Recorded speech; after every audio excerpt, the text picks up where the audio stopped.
You're now listening to the Narrative Podcast, hosted by Ruben Arthur and Rachmel Miller. They're here to correct the narrative. What's good? What's good? What's good? What you telling me, man? You don't know how you are, fam. I was gonna say I'm Gucci again. You're swell. Nah, I think that should be a thing, bro. You saying you're Gucci? I'm Gucci. You know what it's from? It's from there's one Tank Gervonta Davis, like one fight where he was struggling to make the weight in it. So he was like, I was Gucci. So yeah, shout out to Jamal, fam. You get me, boxing. Yeah, you man are really on that. On that, bro. Oh man, how's your day been? Bro, it's been alright still, man. Just chilling out, like working on projects. Get me, creative bag. How about you, bro? I've been chilling the fuck out. I've been chilling, man. I think it's important to do both. It's definitely important to create. It's definitely important to, especially if you are a creator. That's where a lot of people find their energy. I think it's simultaneously important to just be like, someday I'm just gonna, you know, like when, pardon me, you know when them women or like, when people on Instagram be like, oh yeah, I'm just gonna have a self-love day. I'm just gonna love myself. Like, and they just be doing like the most normal or things that you would assume would to be normal, but it's true. Like sometimes you get too busy in your life, you don't love yourself. Yeah, do you know what? Working, cause I started working. Yeah. And it's actually made me realize like why, like the importance of those things. Yeah. So yeah, nah, I do hear it, man. And the other day, like, you know me, innit? I'm someone that I like being outside. As much as I like doing both, innit? I like being inside, but I like being outside. Someone hit me up and I was like, oh, yo, what you doing this evening? I said, gee, I got no plans. What you telling me? He was like, I ain't got plans either. Like, but if I find something, I'm going to shout you. I said, bet. And I said, bet. And I replied, I put my phone down. I was like, I don't want to go outside. I don't really want to be outside. I want to be in my bed, snuggled up with myself and my pillow. Yeah. And just bake and go to sleep. Like, and that's what I did. It was so nice, man. It's like, it's a very interesting. Obviously, that's the tip of the iceberg when it comes to self-love. But it's important, man. It's a very important thing to do. Would you say you love yourself? I try to, man. I try to. You get me? I try to. It's weird though. That's why I thought that's why I think this is good to speak about. Because for me, it's like, what does that even mean, bro? Like, I think it's easier for women. It's more defined. Do you know what I mean? But like, what do you mean by that? Like, women speak a lot about these things, like you said, you know, but with man, I don't even know, like, really what that looks like. Like, what would be the difference between me love myself and not love? Obviously, there's some obvious things, but yeah, like when you're in this, like, yeah, I'm grinding, I'm trying to do this, a lot of the stuff that's synonymous with that would seem contradictory to self-love. Yes. And I think for me, ultimately, it comes down to a couple of things, but one of the most important things I say is balance. And I think a lot of men don't have that balance because multiple reasons. I think a lot of men are very much influenced by those around them in a good way and a bad way. So I think when you're around people that have that grind mentality and, you know, and tell you, especially like we're coming from sporting backgrounds, man will tell you like you can't do certain things without putting in the work. Like that's just how it goes. Yeah. And that's true. And it will always remain true. You have that without hard work, you cannot achieve anything. But at the same time, like I always say this, my dad made me do lines one time in my house. Like one time me and my sister, we did something dumb. I can't remember what we did. It was something minor. Something that like a 10-year-old and a 7-year-old would do. Like, you know what I mean? Yeah. And he was like, all right, cool, bet, we're doing lines. So we had to write out work while you work and play while you play. Like 100 times or some shit. That's not even calm lines. You know what I'm saying? Like you got a comma in them. Why you got a comma? Am I Bart Simpson, bro? What's going on here? But like that's a rhetoric that I take into everything that I do. So like when I'm working. I'll try and do everything to the best of my ability. I'll be diligent. I'll be very tenacious. I'm doing everything I need to do to make sure that the outcome of whatever we're doing is P. See how See, I did. Are you proud of me? I'm still. Yeah, it was very Yeah, beautiful. yeah. But when I'm playing like, and that play doesn't necessarily mean I'm outside doing stupid stuff. It's like play is literally just the absence of work. Like, what are you doing when you're not working that is actually not working? Some of my friends don't know how to stop working, and I respect it so much. But I have to tell them, G, relax.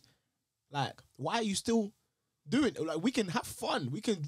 I'm not saying that people that work don't have fun, but it's about the balance between the two. Like, when do you switch off? And what do you do when you switch off? Yeah. Who are you when you switch off? And do you like that person? Yeah. I think the do you like that person is the key. Because, well, for me, partially, like, it's to even know that person. And I think a lot of the like work thing just comes from just not like if maybe like a lot of the time, like say for me, I might not like where I am in life or whatever. Right. And then I'll think by working and getting to X position, it's going to make me love myself more or feel a certain way. Yeah. And that's just not how it works. No. The two things are definitely separate. Exactly. So it's definitely, it's an interesting thing that you bring that up. I was having a conversation with an athlete and he was like to me, G, I don't think I want to do this anymore. I said, oh, yo. So you come to the right person. I said, you come to the right person, bro. He was like, yeah, I just want to talk to you about some stuff, how I'm feeling. Hopefully you can understand and relate. And I said, I probably will, but let me know. And he was like, so I raced recently and I did the race and it was poor. That was a poor race. But like, I crossed the line, I just started laughing. And I went home, I bought some donuts, bought some hot cross buns, and I went to bed. Like, I played on my console, went to bed. And I was like, huh. Okay, and how do you feel about that? He's like, well, like, I just don't know if I care anymore. I don't know if that's, like, I don't know if that is, if what I'm doing in track is what I want to be doing anymore.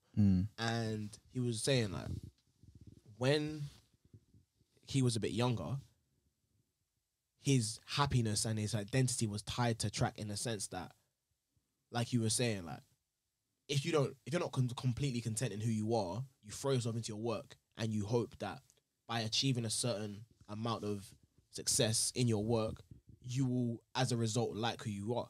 And he said, gee, I tried that shit. And it's like, every time I do something that's sick, I just think I have to do something sicker than that. Yeah. And so it's like, man are running from themselves. Do you get it? And it's very easy to mask that in positive things like, oh, I'm not running from myself. I'm just very career focused. Or, I'm not running from myself. I'm just very determined and very driven. But like at some point, like every single time I feel anything like this, the first thing that comes to my head is one of the final lyrics in Skepta's verse in Konnichiwa. Man said, and when the casket closed, I mean, really, what's the use of these cars and clothes? Like, man can get all this stuff. Yeah. But like, man are gonna die and you're gonna be like, it's gonna be just you one in the coffin. No Rolls Royce. No, that's a big coffin. Hey man. That's more than a coffin, bro. That's a bars, they didn't even get that one. Over your head, fam. But yeah, like, it's one of those things, like, and it's definitely different for men, like you said, because men typically are, like, when it comes to any kind of emotion showing, like, man, just lock that off. Yeah. Well, what it's been happening of recent, but like, it's getting better in the last couple of years. But I don't know, I think because, yeah, like, if you got to think about it historically, like, even like, a clip from another pod, I don't even know what it's called, but one of my boys put in a group chat and it was like, we need to, if you want to have a successful relationship, speak to your grandparents if they're still together because blah, blah, blah, but things they've changed. Like, it's a different world. So right now, for man, like, I think in the past, it wasn't really about like loving yourself and that, it was just about how you're going to provide. Yeah. Now we've got to a place where you might all be, your girl could be making more than you. Yes. So, okay, besides providing, like, you got a deep, there was a time, yeah, when, like, even male grooming was mad. Yes. Like, a man, like, being, like, too well-groomed and that, like... call you a metrosexual. Yeah, like, it was crazy. I just like being clean. Yeah, like, it really wasn't about you and how you felt. It was really about what can you do. Yeah, what are you allowed to do like, in society? so now it's like, I think men are in like, I think it's like uncharted territory. Like, yo, Yeah. like, how I feel, like I ain't got time to feel. But I think as well, that's the thing. It's like, even though I say all this, yeah, like it's tough because it's like when you are not, if you're still trying to get to a certain place, you really don't have time to feel. Yeah.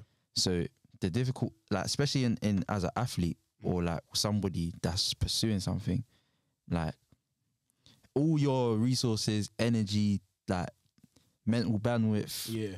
it's going towards this thing, Yeah.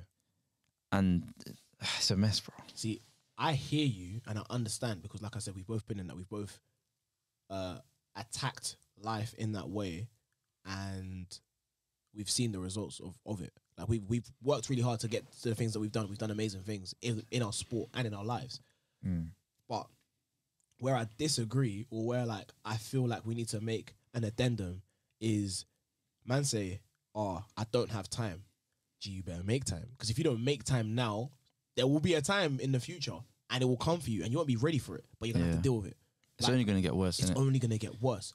Like there's a lot of things that we feel like we have to do as men. Like you said, men have to be provided. They have to be this. They have to be strong. They have to be tough and all of that. And even today, you talk to women and they'll tell you like, "Oh, what do I look for in a man? I look for a man who can provide for me. Or I look for a man who can protect me and make me feel safe." And I understand, obviously, it's not the only factor that women want, because a lot of women can provide for themselves. A lot of women do feel safe on their own, as they should, because they're fully functioning adults who have their jobs and their livelihoods and whatever. But it's still something that we tie a lot to masculinity. Yeah. And as a result, you got a lot of men that, like you said, they feel like they have to do that, and they feel like if they're not doing that, they're not doing anything else. They have no time to think about how man feels. What? That's not important. The important is getting his bread. Yeah. But it needs to be done. It needs to be done, because otherwise you're gonna have issues that you haven't dealt with that you end up taking out on people that don't deserve. Yeah, and you're probably going to be more productive in whatever you're trying to do 100%. once you've actually done that. 100%. Like, you know what I mean? But I think as well, yeah, like, I'm making a cheeky face, man. yeah, like, because this one's is something I think about a lot.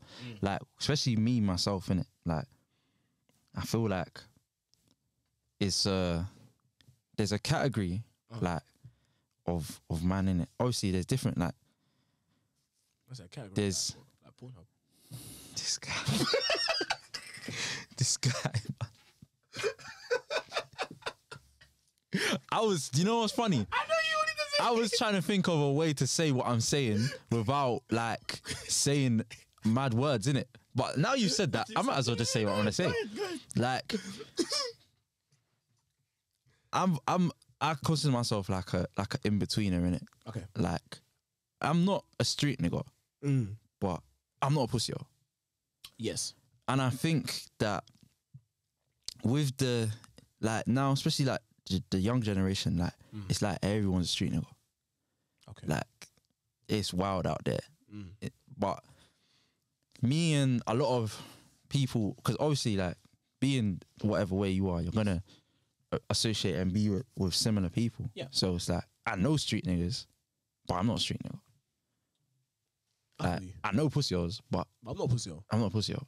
And it's a weird space because it's like, that's why I think the self-love in this area is undefined. Because it's like, man, I don't know, it's like, raw, like, what am I really even on? Like, what? Because I think self-love also comes down to like what matters to you, innit? Like, what's your principles? Of course. What's the priorities in your life? And it's like, there's so many things, bro, that go into it. Even like something that this is kind of, this might even take it in another direction, yeah. But something I said to Chad the other day was, what if you find out, yeah, like something, like a key point of your life, everything you know about this thing is a lie. Elaborate. Like, let's say something about like your parents or whatever just turns out to be a lie. Like, they told you it was this, but it was just this. And that thing just shifts your whole perspective. Like, it could be something like a religious change. Let's say you've grown up your whole life, like, this is my beliefs. And then you come across whatever information, and now your whole perspective is shifted. Like, I feel like that's something that we're at an age where it's starting to happen. A lot of men are starting to get away from whatever you've been raised as, not just religion as well, by the way, but just the way you've certain theories and things that you've been raised up on as truths. Now, even like speaking to one of my boys, like when you have a child, it's like, it makes you think, what am I actually teaching? Like, do you know what I mean? Yeah.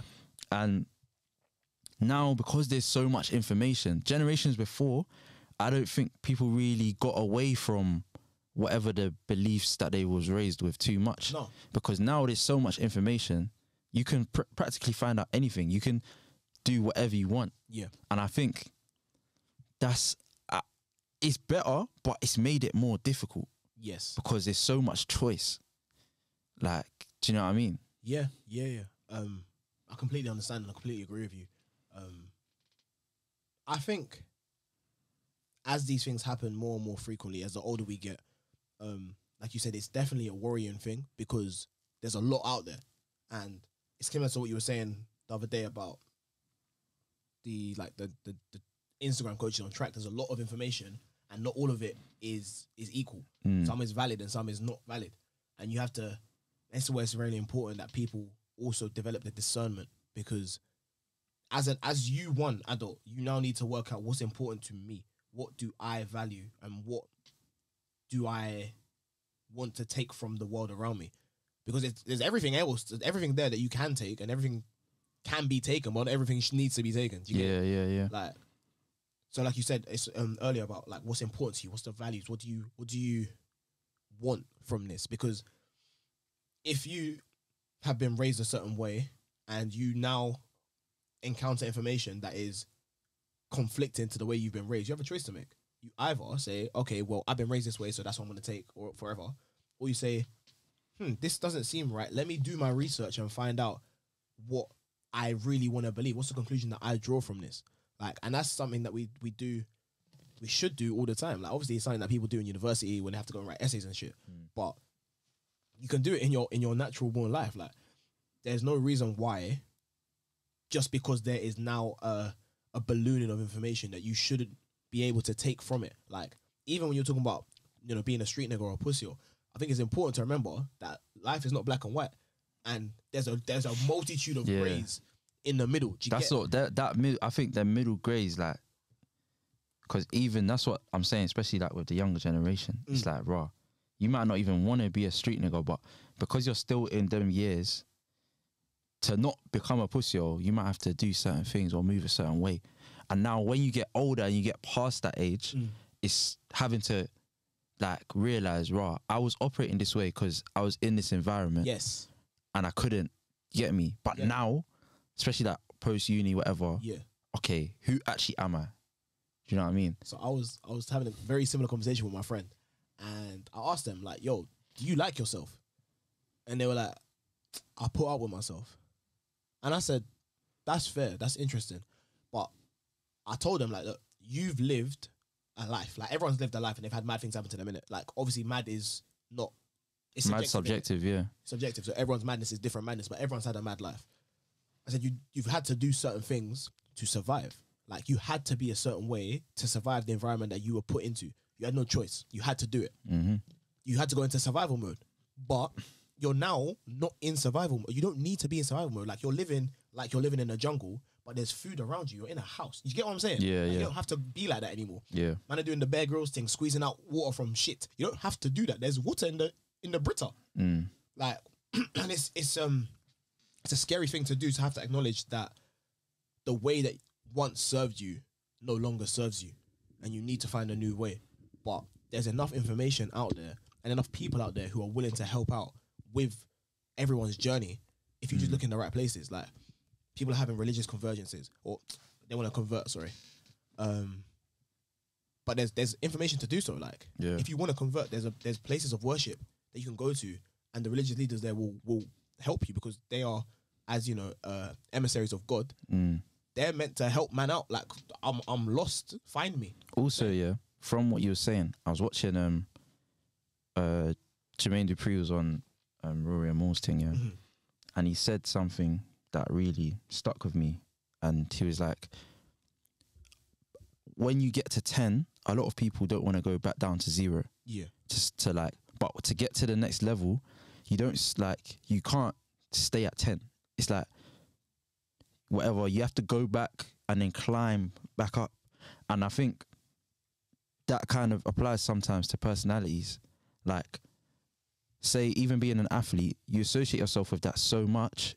It's like you're afraid to go and begin building up this other part of your life or moving into this sector.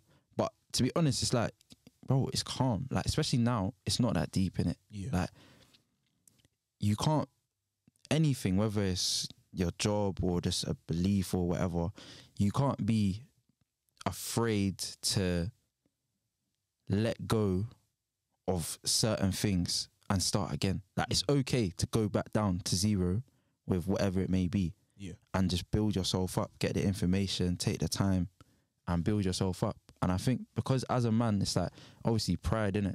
Like, you want to seem like you know, or you want to seem like, I think not being able to,